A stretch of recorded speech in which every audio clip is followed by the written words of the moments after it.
All that for a Leach win. But you know what? If we're going to have a Leach win a truck race, then I would much rather it happen with a crazy-ass race 20 minutes after midnight on the East Coast with somebody like Ross Chastain who's really, really fun. That was a hell of a celebration on his part, on top of already his famous watermelon smash.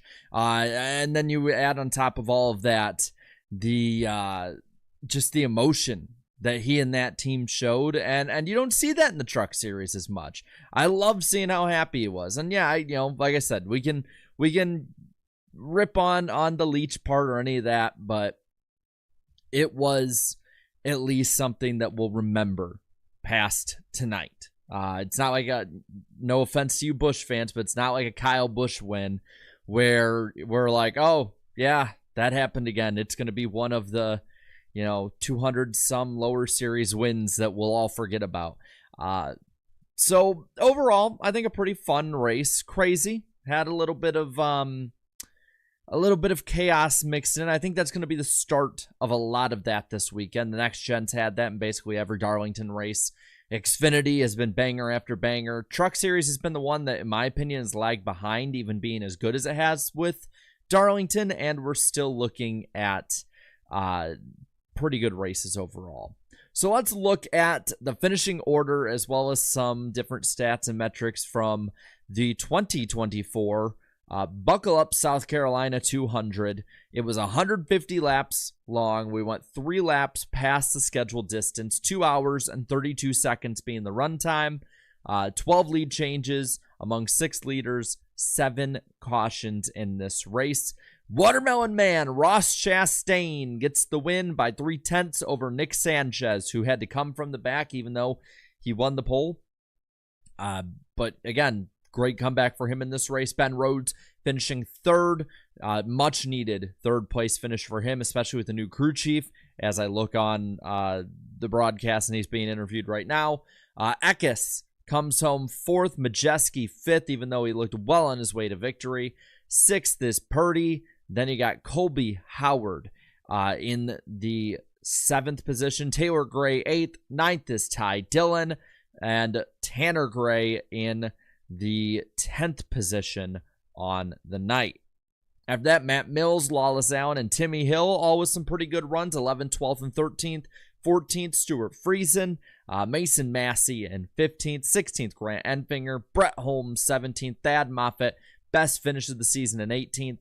19th, Spencer Boyd, and Jake Garcia finishes off the lead lap drivers. We are now, I believe, over halfway through the truck season. I'm going to pause it right now and read off, as we've gotten through the top 20, I will read off the current playoff standings and points for trucks. You got your winners, Heim, Eckes, Sanchez, and Raja. They're all locked in at the moment, top 4. From there, Majeski is plus 106 over the cut line. Taylor Gray is plus 77. Ankrum plus 55. Crafton plus 13. Tanner Gray plus 8. Ben Rhodes is now in the playoffs at the moment. 5 points to the good. The 4 that are to the bad outside are Grant Enfinger minus 5. Daniel Dye minus 20, which Michael Waltrip will somehow probably equate to being as good of a run as Dale Earnhardt, knowing how much he talks Daniel Dye up. Can you tell I've been annoyed by this booth tonight? Good race overall, even if there was some crazy stuff. But this booth, man, oh my. We will talk a bit more about the FS1 booth tonight and FS1 in general. Stuart Friesen, 38 back in 13th, and Bailey Curry, 41 back. So that's at least the point standings we're looking at moving forward. But as for the rest of the finishers of this night, we got through the top 20 on the lead lap. Lane Riggs in 21st is 2 laps down, as is 22nd Bailey Curry, and 23rd Daniel Dye. Connor Jones, 24th, 5 laps down. Jack Wood will finish 25th, 11 laps down. Ankrum, 26th, 14 down. And from there, everyone else is out. 27th, Mason Maggio. Corey Heim, 28th. Dean Thompson, 29th. Raja Caruth, 30th. Matt Crafton, 31st. And Kyle Busch, last tonight, which I believe is his first last place finish ever in the Truck Series. But span the watermelons again. have some fun with it. But yeah, just spam them. All the watermelons you can get in the chat. Because I think it's... I love it. I love seeing it. Garabuki with the 5 here, by the way, saying, man, you gotta love Ross. Always makes races fun to watch, and his total elation to be driving always shines when he gets the W with the watermelon. Yep. And that's the thing. Like, even when he leeches, he's a more fun leech to watch. And I think that says something. Just for his personality overall. I wish that Trackhouse would let that personality shine more, good or bad situation. But results will be up top. We're going to put the logo, by the way, for this Truck Series post-race show as well. But let's get on into it. I see those watermelons in the chat. They are a-flying. Yeah, Chastain might be a bushwhacker, but he at least is a fun one. There's so many times where these...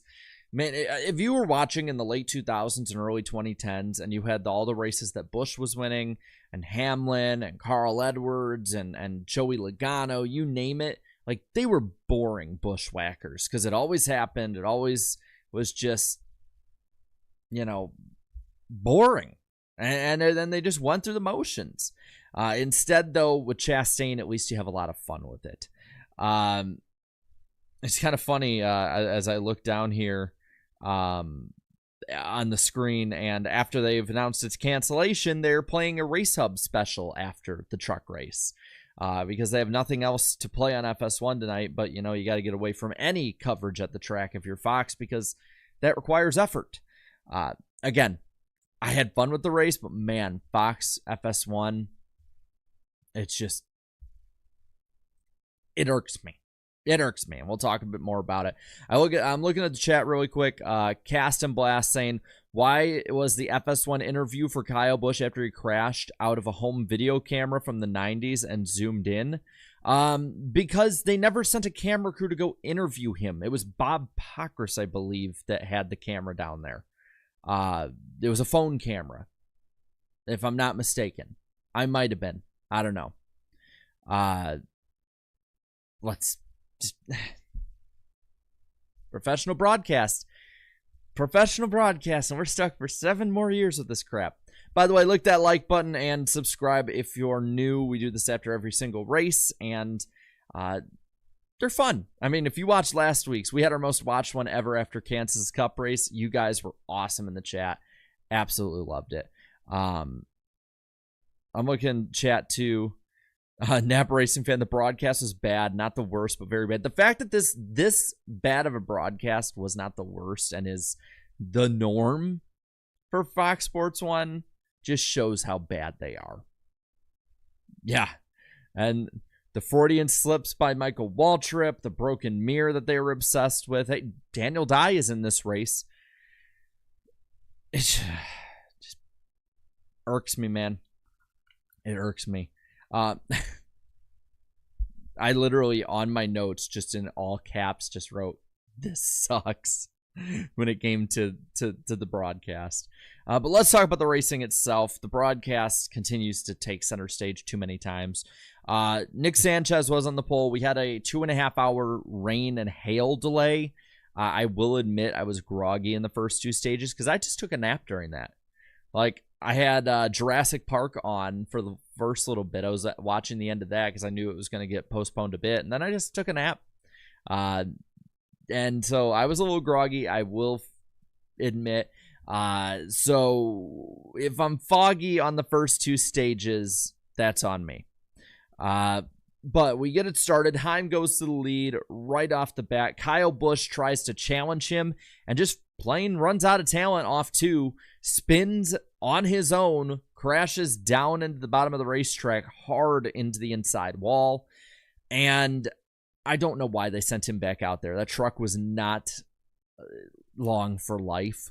I get they thought they might have fixed it in some way, but Kyle Busch comes right back out, slow as hell. I mean, he looks like a snail out there compared to the leaders, and he ends up beating down the turn 1 wall with a damaged truck, I should say, flat tire, And at that point, he's out. He goes down what used to be the front stretch grandstands that was the front stretch and is now the back stretch of Darlington, and just parks that sucker and leaves.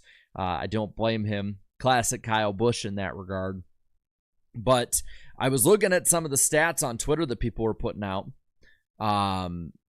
And so, yeah, it was his first last place finish ever in the Truck Series, and it was his first truck DNF since 2017. 7 years it took for him to have another DNF. That just, again, you're running 5 races a year for most, if not all of that. I don't remember when the rule was put in place to limit Cup drivers, but I believe it was probably before that time.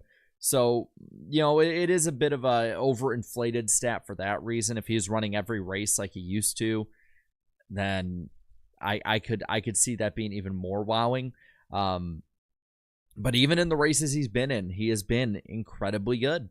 And it was shocking. I was shocked. I know some people are like, oh, you know, Kyle Busch hasn't been good anymore, so, you know, we just I'm not shocked that he wrecked. It's like, okay, well, we got it, Twitter know-it-all. We got it. You know all. I saw a few people on Twitter being like, I don't get why people are shocked. Kyle Busch is washed. It's like, no, like a washed Kyle Busch in the Truck Series is still the best guy out there. And I will gladly make fun and bully those who say something as dumb as, oh, he's washed. No, just get that stupidity out of here. We get restarted at this point. Yeah, average Twitter user. Need for Speed is right on that one. Anyway, we get restarted. Heim at this point is going to probably be the one to beat. There was a lot of contact through this race, I noticed, through different runs. Daniel Dye did get a flat tire while running in the top 10. I will give him that. You know, they talked about him in the first stage, and it was not all just Michael Waltrip finding a reason to talk about him this time. He was running pretty well, but he has a flat towards the end of this first stage. Heim wins it over Eckes, Majeski, Taylor Gray, and Lane Riggs, who, again, ran pretty well, all things considered. Ross Chastain, Thompson, Rhodes, Friesen, and Enfinger the top 10. Stage 2, again, a little more kind of like the Kansas race. Not as much crazy stuff. Everyone's kind of falling into their groove. We had a few, you know, restarts, whether it be the first one or be Spencer Boyd spinning and leading to another restart where Heim runs off again. But in this, Raja Karuth, I think, restarted 16th on fresh tires and flew all the way up to second by the end of this stage. Looked like he was going to be somebody who would be in contention to win. We'll talk about why he wasn't in a moment. But in this run, and in stage 2, another cool thing that happened was Taylor Gray, Nick Sanchez, and Tyler Ankrum all made contact 3 wide off of turn 4. The 18 getting the worst of it, had a flat, had to go down pit road, fix a damaged truck, and that was pretty much it for his race. Stick a fork in him, 14 laps down on the night. But Heim would win the stage over Raja, Eckes, Majeski, Enfinger, Crafton, Riggs, Chastain, Taylor Gray, and Jake Garcia. Garcia, again, another one who had a pretty good run tonight. Yeah, and I get it, 32 trucks out there, very small field, but still. And now we'll get to the final stage, because this is where all hell breaks loose. This is where a lot of people want to talk about, you know, different things that happened here that changed the outcome of the race, and then there's pretty much it. That's pretty much what it is. Cast and Blast in the chat says, Waltrip has more of a love affair with Daniel Dye than John Madden had with Brett Favre. Oh, my God. Yeah, I'd say so. Or Chris Collinsworth has with everybody. You know, here's a guy, you know, he's 30th ranked out of 30 on PFF, but he's doing a good job for his team. Here's a guy right here. I'm just going to say it now. We need a whole new booth in trucks. Like, I know that Jamie Little is a great pit reporter, and she deserves praise for that. She should not be a lead announcer. Mikey, it's been way too long overdue to get him out of there. Phil Parsons is the only one I can stand to be in there because he actually brings some good insight in. and isn't just like, look at here, look what they're doing back here. Oh, this is so exciting, isn't it? Like, he brings something at least else to the booth other than that. But there needs to be new blood with the Truck Series broadcast. And if there isn't, it needs to be somebody like Adam Alexander and Joey Logano or Carson Hocevar, or just somebody who will make the sport look good. Phil Parsons, I am cool with him staying in the booth. After that, tear the whole damn thing up. Like, needs to be rebuilt from scratch, because this was a pretty good race, all things considered, in my opinion, and the booth on top of Fox Sports 1 ruined it. And we should mention, Darlington will be on Fox Sports 1 while a freaking dog show will be on Fox. Not kidding. You can't make this stuff up anymore. But hey, NASCAR signed the deal, and we get more FS1 races next year than Fox, Big Fox. So, is what it is, right?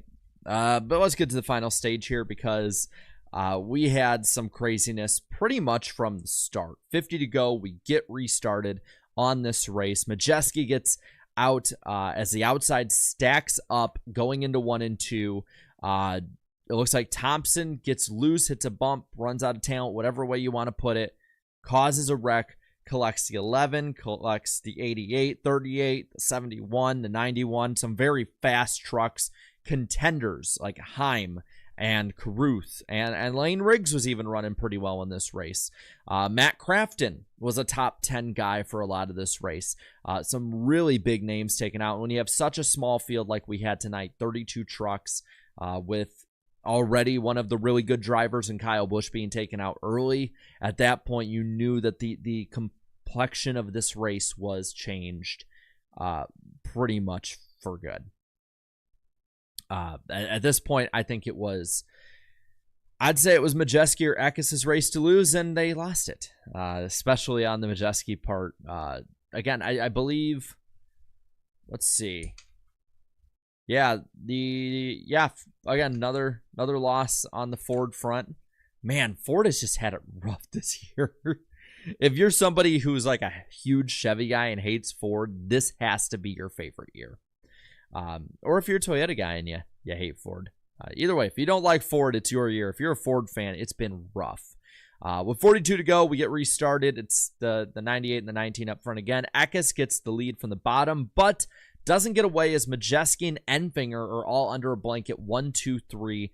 They get past the 19. Majeski pulls up, I'll just say, a hell of a slider on Eckes. He's back to third in one corner. Enfinger, though, is flying up towards the front. His truck is plastered down to the racetrack because he has a tear-off covering the whole grill, which absolutely is just talk about bad luck. I mean, just absolutely bad luck. He had a truck that could have competed for the win. Instead, has to go down pit road, get the tear-off taken off of the grill. His race is over. Ty Dillon, somebody else who was actually coming up towards the front, had a similar issue. Pretty much took him out of any contention for any higher finish that he could have had as well. Looks like at this point it is, I believe, Majeski just coasting to victory until Jack Wood is up in the wall, sparking. Caution comes out. We get in overtime. It's the 98 and the 45 up front battling for the win on this final overtime restart attempt. Chastain gets the good restart, holds off Nick Sanchez, who had a very, very good run going in that final restart, gets the win, smashes the watermelon, and at least delivers us a fun Leach win. Because, again, if you're going to have a Leach win, you might as well make it fun. But that, again, I'd probably give this race a 7 or 8 out of 10. Spam in the chat, out of 10, what did you think of this race? I didn't think it was all too bad, personally. I thought it was pretty fun. But I want to know in the chat. So just start spamming whatever number out of 10, 0 being the worst race you've ever seen, 10 being an all-time Kansas-level banger. What you thought of this race. I see 7, 10, 6, 8, 8, 7.5, 7.5, 7, sevens, a lot of sevens, a little bit less eights. I see NASCAR Boy thought it was the greatest, saying a 10 out of 10 race. 5 out of 10 here. Would have been an 8 if not for a Leach win. Again, I can understand that. Camera crew fails at showing battles. Sounds like a Fox Sports 1 moment. But yeah, it's looking like everyone generally really liked it. There we have I fell asleep out of 10. But overall, again, especially when you had to wait through a rain delay, not in any way too bad at all. Andrew Mayer, I genuinely believe that Michael Waltrip is I only watch for the crashes viewer now. It's sad. Yeah, I mean, I think it's a Waltrip thing. Like once they get like to a certain age, they just hyperfixate on a few drivers and then just like, blah, blah, blah, of it. That's what it feels like, because it very much reminds me, like Michael Waltrip never to me was like on Daryl's level when it came to driving as well as broadcasting, but Mikey was solid in the 2000s and early 2010s before they made him basically just a parody of himself. But now it's brutal listening to him. And the only reason people don't complain as much about Michael Waltrip anymore is because Jamie Little is in the booth. Daryl towards the end was pretty bad. Yeah, I mean, you see Danica. If you watched the years that Danica came in, it was bad, man. It was terrible. I mean, yeah, I think the crew on race day, I think is doing just fine. Like Caitlin Vincey, I think she does great in that hosting role for race day. I think that whole crew generally does really well. It just seems like the booth is not prepared. Yeah, 2013 Daytona 500 was brutal in every way. It had like 2 good laps. That's it. Damn, Young Money here. Ford is 0 for 33 in 2024. That's bad. That is bad. But we will be live for most of you tomorrow for Xfinity post race in the afternoon. I'm fully expecting that to have an amazing finish, because it seems like every Xfinity race at Darlington has an amazing finish. So be sure to jump on to that one. Be sure to watch it. Again, it's going to be fun no matter who's going for the win. For some of you, it's later today that we'll be doing that. For me, it's 17 minutes until midnight here in the Central Time Zone. We'll be live after the Cup race as well. But yeah, NWP on Eric Estep's channel. Slap Shoes will be joining us on that, so that's going to be a lot of fun. Our normal Wednesday time, we are not going to get apocalyptic tornadoes coming our way this week, I believe. And then this week as well, Tuesday and Friday, I will be commentating on the IDK Player YouTube channel. We have an Indy 500 style event, the Indiana 500 on Friday night. 500 miles at the Brickyard with open wheel cars, Indy cars, and we got our own bump day on Tuesday, so be sure to watch there as well. It's going to be a jam-packed week heading into Wilkesboro week as well. But first, we got to get through these next 2 days. Xfinity tomorrow, Cup on Sunday. Cannot wait for both. JC1424 for the 2. Difference between Heim and Thompson is stunning. Yeah, I agree. The volcano's been primed. Really? Oh, man. But thank you guys so much for coming in tonight. I appreciate it a ton. And until probably, I don't know, 13, 14 hours from now, whenever the hell the Xfinity race ends, I'll catch you next time. Have a good night and enjoy what's left of your Friday night or start of your Saturday morning. Later, y'all.